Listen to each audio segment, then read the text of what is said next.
अपनी लाइफ में सारा ऐशो आराम अट्रैक्ट करना है, मैनिफेस्ट करना है, आपको जरूरत है अमित कुमार पॉडकास्ट। एक फ्रेशर बंदा है, नया बंदा है, वो अपनी इन्वेस्टिंग की जर्नी शुरू करना चाहता है, तो आप उसको क्या सलाह देंगे? उसका रोड मैप लाइफ का क्या होना चाहिए या इन्वेस्टिंग का क्या होना चाहिए? देखिए, बहुत बहुत बेहतरीन क्वेश्चन है। आई थिंक सिंप्लिसिटी से आपने एक बहुत इंपॉर्टेंट क्वेश्चन पूछा है। फर्स्ट रूल, और ये सबने सुना भी हुआ है, मैं फिर से रिपीट कर रहा हूं कि don't invest after you spend after you invest. ठीक है, ये मेरी कंपनी का नाम मैंने रखा है प्रॉफिट्स फर्स्ट। तो प्रॉफिट्स फर्स्ट एक अप्रोच है कि आप पहले अपना इन्वेस्टमेंट कर दो, फिर खर्चे करो। स्विगी एक बार कम मंगा लो, बाहर एक बार कम चले जाओ, शुरू में कोई चक्कर नहीं है, पर इन्वेस्टमेंट को नहीं तोड़ना। ठीक है, प्राण जाए पर इन्वेस्टमेंट ना जाए, मतलब इन्वेस्टमेंट जाती रहनी चाहिए। तो आपने अगर ये 20,000 रुपए महीना कमा रहे हो और 20,000 रुपए में आपने ये तय कर लिया मैं 5,000 रुपए महीना SIP करूंगा या 4,000 करूंगा या 3,000 करूंगा, तो पहले वो करो। ठीक है, अगर आप यंग हो, आपके पास समय है, आप इक्विटी को समय दो। इक्विटी का रूल क्या होता है मैं आपको समझाता हूं। आपकी जो एज है उसको 100 से माइनस कर दो। ठीक है, उतना % आपका पैसा इक्विटी में जाना चाहिए।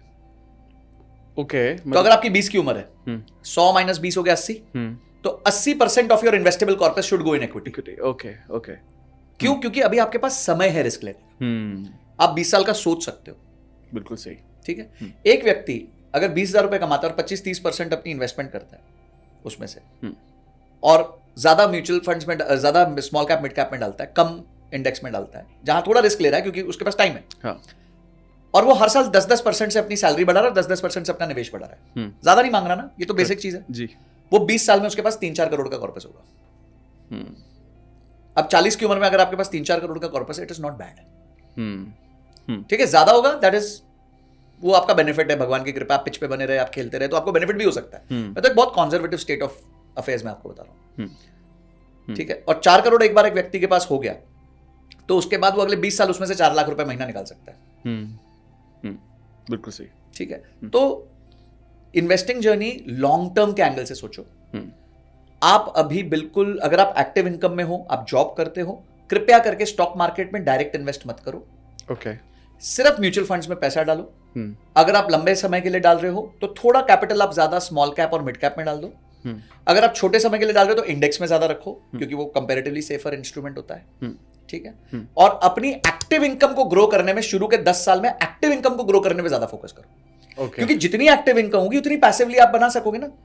अगर मेरा 20,000 की जगह सैलरी 40,000 हो जाती है, तो मेरा इन्वेस्टेबल कॉर्पस 5,000 की जगह 10,000 हो जाता है। बिल्कुल। मैं 3 करोड़ की जगह 6 करोड़ पाऊंगा।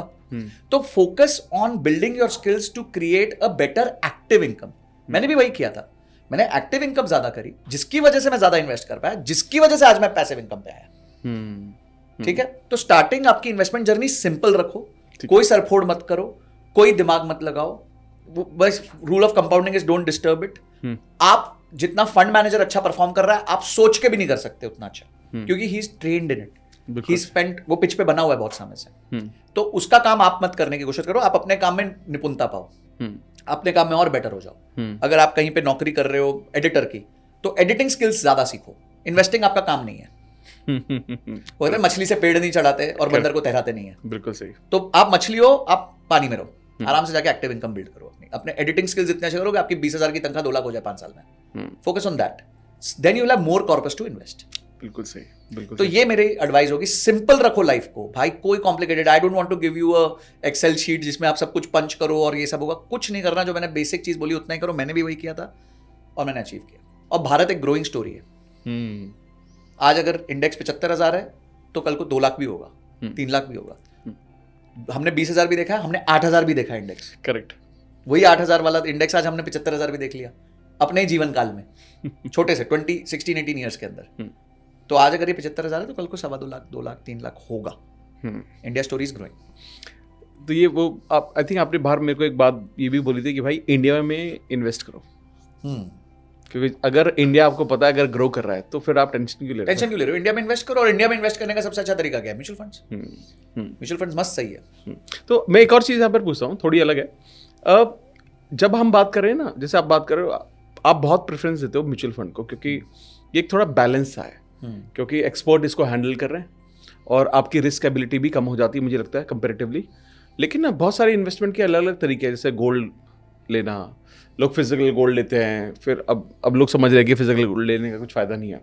तो आप थोड़ा सा ये ड्रॉप डाउन कर सकते हैं कि सबसे ज़्यादा रिस्क किस में, जो शायद इनिशियली नहीं लेना चाहिए, या किस स्टेज में आप ले सकते हो, या सबसे कम किस में पड़ता है? जैसे इंडेक्स फंड है, जैसे बहुत बड़े बड़े जो एक्सपर्ट हैं वो ये भी बोलते हैं कि अगर आप सेफेस्ट वे चाह रहे हो तो इंडेक्स फंड में आप पैसा डालो, और वो भी आपको 12-15% दे देगा यार, 20-25-30 सालों में आराम से दे देगा, बिना रिस्क के। बिल्कुल, है ना? तो ये कुछ आप थोड़ा बताना चाहेंगे इस बारे में? देखिए वॉरेन बफे इस दुनिया के सबसे बड़े कंपाउंडर रहे हैं, मतलब हाँ। वो कंपाउंडर नहीं, मतलब इन्होंने कंपाउंड किया।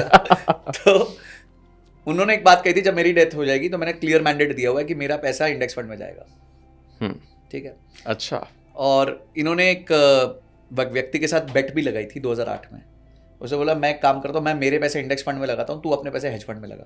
अच्छा। तो हेज फंड वाले ने बोला था देख मैं तेरे से ज़्यादा कमाऊंगा।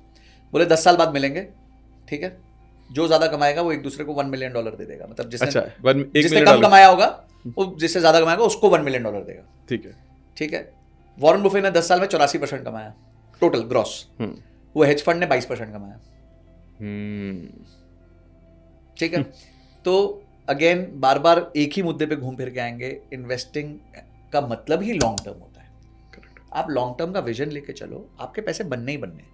आप छोटे छोटे लेफ्ट राइट देखोगे तो आपको कभी पैसा बन नहीं सकता। दूसरी बात, आपने इंस्ट्रूमेंट्स की बात करी कि कौन से इंस्ट्रूमेंट में कितना रिस्क है क्या नहीं है। आई थिंक वो सेशन एक अलग लंबा सेशन हो जाएगा, बट मैं एक उसका बेसिक फ्रेमवर्क यही दूंगा कि सबसे सेफेस्ट इस दुनिया में एफडी होती है हमारे देश में। हाँ। और वो हर बैंक में 5 लाख का लिमिट है, तो आप अगर 10 लाख की करते हो तो 2 बैंकों में कर लेना, विल बी सुपर सेफ, फिर तो आपका पैसा डूबना ही नहीं। ठीक है। इन्फ्लेशन को आप बीट नहीं कर पाओगे, पर आप इन्फ्लेशन को बीट नहीं कर सकते, बट दैट्स द सिंपल, आपने बोला सिंपलेस्ट, तो सिंपलेस्ट यही है, लीस्ट रिस्क यही है। ठीक है। दूसरा जो है वो हो गया, इस तरह के कुछ इंस्ट्रूमेंट्स आ गए आजकल, पीयर टू पीयर लेंडिंग के कुछ इंस्ट्रूमेंट्स आ गए जो थोड़ा रिस्की होते हैं पर आपको 10-11% तक रिटर्न दे देते हैं। फिर सॉवरेन गोल्ड बॉन्ड ने पीछे बहुत अच्छा रिटर्न दिया, 14% का IRR दिया, 13-14% का, which is a very significantly great return. उसके बाद आपके कुछ बॉन्ड्स आते हैं, कॉर्पोरेट बॉन्ड्स आते हैं जो आपको 14, 15, 16, 17, 18% तक का रिटर्न दे देते हैं, जिनमें रिस्क ज्यादा होता है पर आपको कैश फ्लो मंथली होता है। तो ऐसे ना लैडर पे रिस्क जैसे जैसे बढ़ाओगे, रिटर्न्स बढ़ते हुए आपको इंस्ट्रूमेंट्स इंडिया में अभी बहुत आ गए हैं। तो अपॉर्चुनिटी बहुत है पैसिव इनकम बनाने की, बट वो एक अलग संसार है। हाँ। मैं आज के निवेशक को, बच्चे को, एक जूनियर, एक 20 साल के 21 साल के लड़के को, नौजवान को या लड़की को, मेरी बहन को यही बोलना चाहूंगा कि भाई तुम सिर्फ अपनी इनकम का एक पोर्शन तय कर लो। अगर लंबे समय तक डाल रहे हो तो थोड़ा मिड कैप स्मॉल कैप में ज्यादा डाल सकते हो, 60-70% उधर डाल दो, बाकी इंडेक्स में डाल दो। मस्त रहो, स्वस्थ रहो, एक ही चीज पे फोकस करो, अपनी एक्टिव इनकम बढ़ाने पे फोकस करो, स्किल्स डेवलप करो, ताकि आप 20,000 की तनख्वाह को 2 लाख ले जाओ। वो automatically it will transform into better investment and automatically that will transfer into bigger corpus. ठीक है। आप मार्केट में ये मत सोचो मैं 36% कैसे कमा सकता हूँ, वो बहुत मुश्किल है, बड़े बड़े नहीं कर पाए। जो दुनिया के सबसे बड़े कंपाउंडर, उन्होंने 65 साल में सालाना नेट रिटर्न 19.8% का दिया है। तो अगर हम वॉरेन बफे ने 19.8% का दिया है, पर 60 साल हो गया। ठीक है। आपने आज 10,000 रुपए डाला होता उसमें जब उन्होंने स्टार्ट किया था, तो आज वो 45 करोड़ रुपए से ऊपर होता, सिर्फ 10,000 रुपए। मैं SIP की बात नहीं कर रहा, वन टाइम 10,000 की वैल्यू आज 45 करोड़ से ज्यादा होती। ठीक है। बट उन्होंने पेशेंस रखा, उन्होंने लंबे समय कमाया, तो वही ज्यादा नहीं ज्यादा देर वाला हिसाब है।